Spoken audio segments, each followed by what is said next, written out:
ចឹងនេះខ្ញុំតេស្តម្សាទៀតសម្រាប់តាក់ទងជាមួយនឹងការបញ្ចូលទិន្នន័យម្សិលទៀតខ្ញុំចង់តេស្តជំងឺប្រភេទមួយនេះជាប្រភេទ PVC ចឹងយើងចូលនេះមកយើងធ្វើការបញ្ចូលឈ្មោះអ្នកជំងឺបាទនេះតេស្តចំមក ID ខ្ញុំអាចដាក់008ទៅអូខេ last name តមកទៀតអាយុយើងអាចដាក់56ឆ្នាំបាទអាច save សិនដល់មកដាក់ page ទេអូខេហើយខ្ញុំមករើស page ឃើញពេលដែលយើងអត់រើស page វាចេញសញ្ញាសួរអញ្ចឹង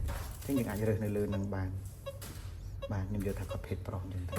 ញ្ចឹងយើងរងចាំអានេះដាក់ចប់ទៅបន្ទាប់មកយើងគ្រាន់តែចុចប៊ូតុង analyze key មកឲ្យអ្នកជំងឺគាត់នៅស្ងៀម analyze key ដើម្បីយើងធ្វើការ record នៃបេះដូងរបស់គាត់រយៈពេល10វិនាទីហ្នឹងអញ្ចឹងណាបាទអញ្ចឹងយើងរងចាំទាំងអស់គ្នាបន្តិចទៅ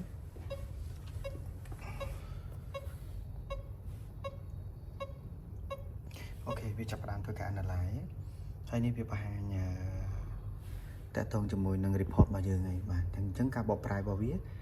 បកប្រែនៅខាងលើនេះហើយមាន PVC វានឹង5តោះមកយើងអាចចុចប៊ូតុង print បានបាទចុចប៊ូតុង print មកបាទខ្ញុំអត់ថាត់បាទបាទ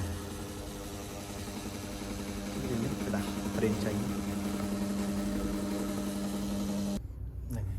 ចឹងបន្ទាប់ពី print មកនេះពួកខ្ញុំតេស្តដាក់ថា hospital ហ្នឹងណាយើងដាក់ឈ្មោះទីពេទ្យនៅកន្លែងហ្នឹងមក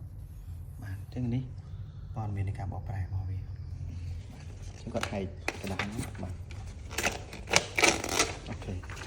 ញ្ចឹង report គឺយើងចងឲ្យតាមមួយស្លឹកហ្នឹងទេដើម្បីចំណេញគាត់ដែរមួយអ្នកជំងឺគាត់ប្រើតាមមួយស្លឹកហ្នឹងទៅណាបាទ